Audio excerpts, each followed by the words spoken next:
আসসালামু আলাইকুম প্রিয় দর্শক, আমি গতকাল একটা কন্টেন্ট করেছিলাম। সেখানে ডক্টর মোহাম্মদ ইউনূসের যে ইন্টারভিউটা নিয়ে বেশ আলোচনা হচ্ছে, যে জিটিইওর সাংবাদিক মেহেদী হাসানকে দেওয়া ইন্টারভিউটা, সেটা নিয়ে আমি কথা বলেছিলাম। এবং কালকে আমি বলেছিলাম যে বিভিন্ন মিডিয়াগুলো, আমাদের মিডিয়াগুলো কি হেডলাইন করছে। এবং আমি বলেছিলাম যে আওয়ামী লীগের নিষিদ্ধ, ওনাদের স্থগিতাদেশ যেটা আছে, আওয়ামী লীগের কার্যক্রমের ওপর যে নিষেধাজ্ঞা আছে, সেটা শিগগিরই উঠে যাবে বলে বিভিন্ন মিডিয়ায় যেতে পারে বলে বিভিন্ন মিডিয়ায় যেভাবে বলা হচ্ছে, আসলে বিষয়টা ওরকম নয়। উনি এটা আমি বলেছিলাম, কিন্তু উনি কথার মার পেঁচে কিছু কিছু শব্দ উচ্চারণ করেছেন মাত্র। যাই হোক, এটা নিয়ে এখন আবার আজকে দেখলাম যে আবার বিভিন্ন মিডিয়াতে বিভিন্ন জনের বক্তব্য ছাপা হচ্ছে। সেখানে দেখলাম আইন উপদেষ্টা বলেছে যে অদূর ভবিষ্যতেও আওয়ামী লীগের নিষেধাজ্ঞা উঠে যাওয়ার কোনো সম্ভাবনা নেই। নির্বাচনের আগে তো নেই, নির্বাচনের পরেও নেই। এটা হলো আসিফ নজরুল সাহেবের বক্তব্য। তো আসিফ নজরুল সাহেব কি প্রধান উপদেষ্টার বক্তব্য বুঝেন নাই? উনি বুঝেছেন ঠিকই, উনি বুঝেই কথাটা বলেছেন। আমিও কালকে এই কথাই বলেছিলাম যে আসলে নাই সম্ভাবনা কোনো। কিন্তু আমাদের মিডিয়াগুলো কেন এটাকে বারবার শিরোনাম করলো, কেন এটাকে বারবার ফলাও করে প্রচার করার চেষ্টা করলো, এটা আমার বুদ্ধিতে কুলায় না। এটা নিয়ে আমি কথা বলেছিলাম। কিন্তু প্রশ্ন হলো, আসলে ডক্টর ইউনূস কী বলেছেন এটা নিয়ে আমরা তো আমার মতো করে পড়েছি, আমার মতো করে বিভিন্ন ওনার বক্তব্য শুনেছি। দেখলাম আমার কন্টেন্টে কেউ কেউ আবার এরকম কমেন্টও করেছেন, অনেক জ্ঞানী লোক, যে আমি নাকি ইংরেজি কিছুই বুঝি না, এরকম কমেন্ট অনেক করেছেন। যাই হোক, সেটা হতে পারে, আমি হয়তো বেশি বুঝি না। কিন্তু অর্থটুকু আমি আবার আজকে দেখলাম যে প্রথম আলো ওনার ইন্টারভিউটা হুবহু ছাপিয়ে দিয়েছে অনুবাদ করে। তার সঙ্গে আবার মিলিয়ে নিলাম, মিলিয়ে নিয়ে দেখলাম যে না, আমি যেটা বলেছি সেটাই প্রথম আলো লিখেছে। তার মানে প্রথম আলো ইংরেজি বোঝে না, এটা হতে পারে, আমি জানি না। যাই হোক, তো প্রথম আলোর সঙ্গে আমার বক্তব্যটা মিলে গেছে। সেখানে কি বলেছে আমি এবার একটু বলতে চাই, এ কারণে যে প্রথম আলো অনুবাদটা আমার নিজের কাছে পছন্দ হয়েছে। সেই অনুবাদটা আপনাদের সঙ্গে আমি একটু শেয়ার করতে চাই কয়েকটা প্রসঙ্গে, মানে কেবলমাত্র আওয়ামী লীগ প্রসঙ্গে, যে আওয়ামী লীগকে উনি কী বলেছেন। মেহেদী হাসান এক পর্যায়ে ওনাকে জিজ্ঞাসা করেছেন যে একটা রাজনৈতিক দল, হ্যাঁ, একটা গোষ্ঠীর মানুষকে নির্বাচনে অংশ নেওয়া থেকে নিষিদ্ধ করাটা কতটা গণতান্ত্রিক। এই প্রশ্নের উত্তরে ডক্টর ইউনূস কী বলেছেন? দেখুন, নির্বাচন কমিশন এই সিদ্ধান্ত নিয়েছে, তারা এটা করেছে দলটির চরিত্র ও সম্ভাবনা দেখে, যে তারা পুরা নির্বাচনকে বাধাগ্রস্ত করবে, তাই তারা ভেবেছে এটা না করাই ভালো। খেয়াল করবেন, তার মানে নির্বাচন কমিশন করছে কাজটা, উনি করেন নাই। তো উনি কীভাবে করলেন না সেটা তো আমি কালকে ব্যাখ্যা করেছি, যে একটা রাজনৈতিক দলে যদি আপনার কর্মকাণ্ড স্থগিত করে দেয়, তাহলে তো নির্বাচন কেমন করে করবে? যদি নির্বাচন কমিশন কিছু করার দরকার পড়ে না। যাই হোক, তারপরে মেহেদী হাসান বলেছেন, কিন্তু আপনি অস্বীকার করতে পারবেন না যে বাংলাদেশে যাদের লাখ লাখ সমর্থক আছেন। ডক্টর ইউনূস বললেন, আমি লাখ লাখ বলবো না, তাদের সমর্থক আছে, কিন্তু কতজন অবশিষ্ট আছে তা আমি জানি না। কারণ সমর্থক এমন একটি বিষয় যে আপনি খুব ক্ষমতাধর, আমি সবসময় আপনার সামনে মাথা নত করি, কারণ আপনি ক্ষমতাধর। আমি একজন সমর্থক হয়ে তা করছি না। কথাটা খেয়াল করেন, মারাত্মক কথা। কিন্তু এখানে দুটো প্রসঙ্গ আমি নিয়ে আলোচনা করব। প্রথমত বলবো যে উনি বলতে যাচ্ছেন যে নির্বাচন কমিশন আওয়ামী লীগকে নিষিদ্ধ করেছেন এই কারণে যে না হলে তারা পুরো নির্বাচনটাকে বাধাগ্রস্ত করবে, মানে নির্বাচন করতে দিলে বাধাগ্রস্ত করবে, নির্বাচন না করতে দিলে বাধাগ্রস্ত করবে না। বাংলাদেশের ইতিহাস কি বলে?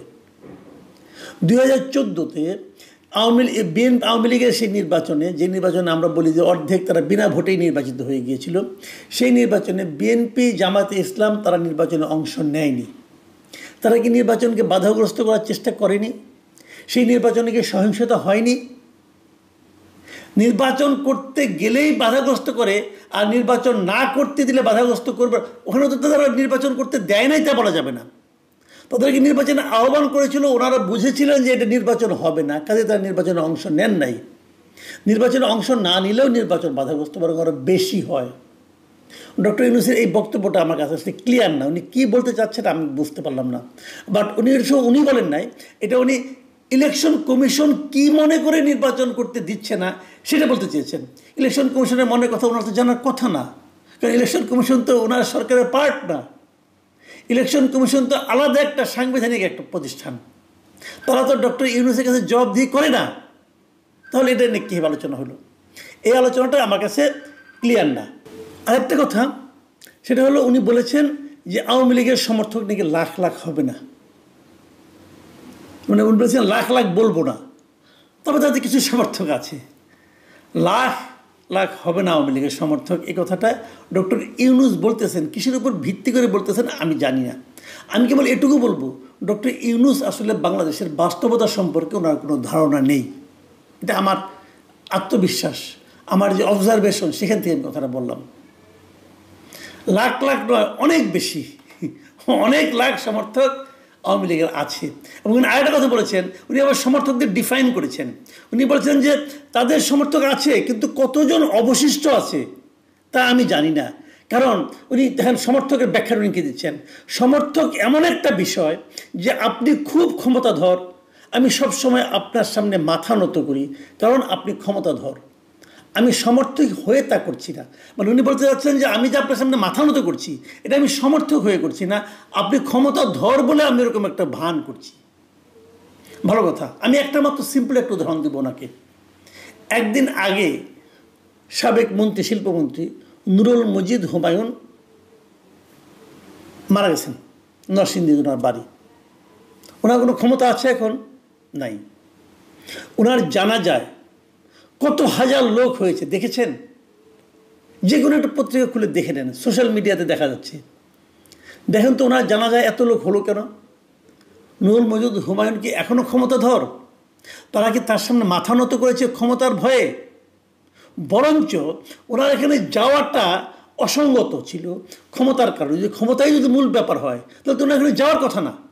যেমন ওই এলাকায় যিনি বিএনপির ক্যান্ডিডেট, সবসময় ওনার প্রতিদ্বন্দ্বী সাখাওয়াত হোসেন বকুল, যিনি আবার নুরুল মজিদ হুমায়ুনের কাজিন একদিক দিয়ে, আরেক দিক দিয়ে ওনার আপন ভাইরাও বটে, এই ভদ্রলোক বিএনপি করেন।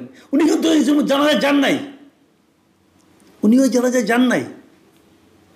ওনার না যাওয়া সত্ত্বেও কত হাজার লোক গিয়েছে জানাজায়। একটু খেয়াল করে দেখেন, তারা কি ক্ষমতার জন্য গিয়েছে? ক্ষমতার ভয়ে গিয়েছে? না। এই জায়গাটাতে ডক্টর ইউনূস ভুল করছেন। উনি বাঙালিদের চরিত্রই বুঝতে পারেন নাই।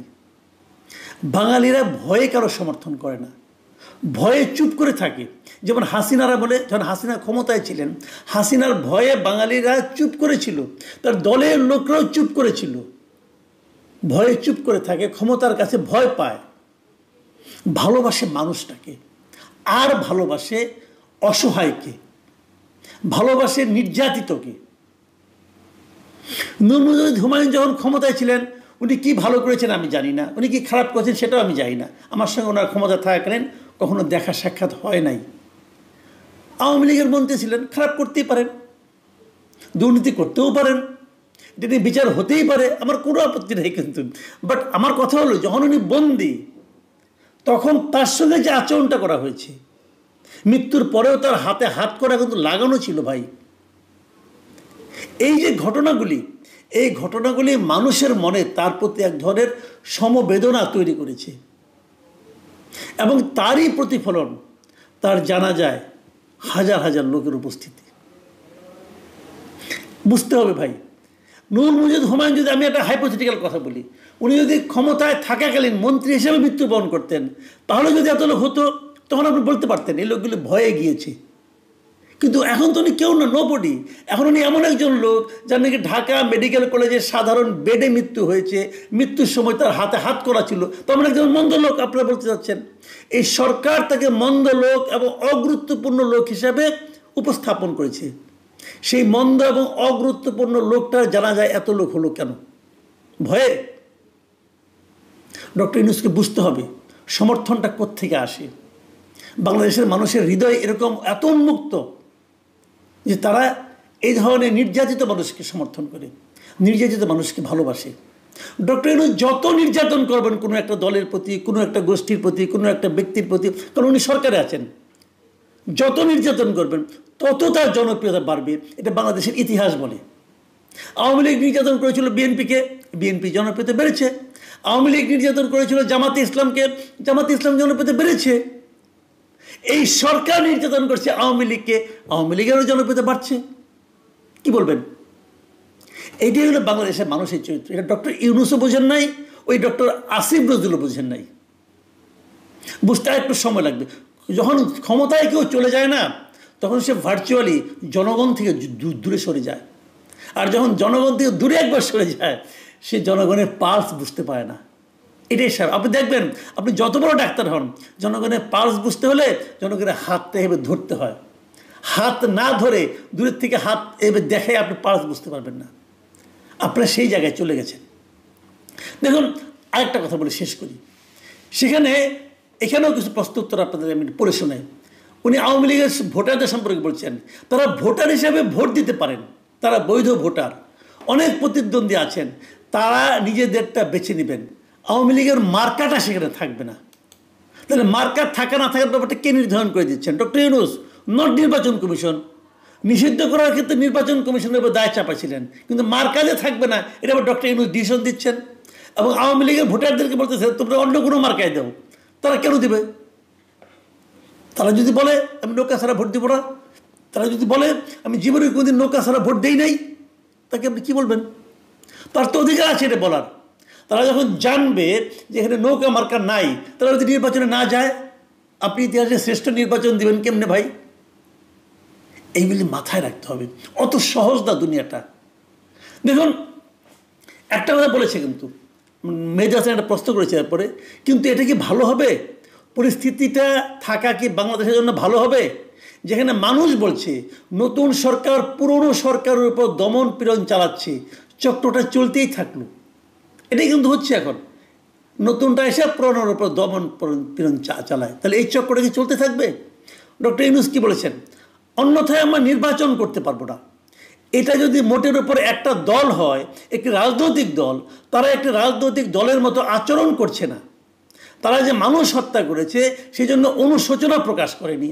এই সময়ে তারা যা যা করেছে তার কোনো কিছুরই দায় নেয়নি, একটি বিষয়েও না। সব সময় অভিযোগ করেছে যে এর জন্য অন্য কেউ দায়ী। তার এই কথাগুলি কিন্তু একভাবে সত্য। দায় নিচ্ছে না, অন্য কেউ দায়ী বলছে, কিন্তু এটা কে বলছে? এটা বলছে আওয়ামী লীগের যে নেতৃত্ব ছিল শেষ পর্যন্ত ক্ষমতায়, তারা। একটা দলের নেতৃত্ব আর দল দু জিনিস। এই ডিফারেন্সটা ওনারা করতে পারছেন না। যখন শেখ হাসিনা ক্ষমতায় ছিল, আমি আওয়ামী লীগের অনেক লোককে চিনি যারা আওয়ামী লীগকে সমর্থন করে, আওয়ামী লীগের কোনো পদে নাই। সেই লোকগুলো শেখ হাসিনাকে অপছন্দ করত, নেতৃত্বকে অপছন্দ করত, কিন্তু দলকে অপছন্দ করতো না। কাজেই নেতৃত্বের যে দায়, নেতৃত্বের যে অপরাধ, তার শাস্তি যদি আপনি দলের উপর দেন, তাহলে আপনি অনেক মানুষের উপর অবিচার করার চেষ্টা করছেন। এই জিনিসটা মাথায় রাখতে হবে। ডক্টর ইউনূস দল কি জিনিস, রাজনৈতিক দল কি জিনিস, সেটাকে ডেফিনেশনটা আপনাকে ক্লিয়ার করতে হবে। বিষয়গুলি এত সহজ না ভাই। সরকারের কি ডেফিনেশন, সরকারের কি কাজ, সেটাও তাকে বুঝতে হবে। উনি তো সরকার আছেন। তো এই বিষয়গুলো কিন্তু সামনে যত দিন যেতে থাকবে তত ক্লিয়ার হতে থাকবে, তত মানুষের মনকে এই বিষয়গুলো কিন্তু প্রভাবিত করতে থাকবে। এবং সেই সময়ে আপনার কি অবস্থান হবে, আপনার অবস্থান কতটা নিরপেক্ষ হবে, কতটা নির্দলীয় হবে, সেটাই কিন্তু নির্ধারণ করবে যে ভবিষ্যতের ইতিহাসে আপনার জায়গা কোথায় হবে আর না হবে। প্রিয় দর্শক।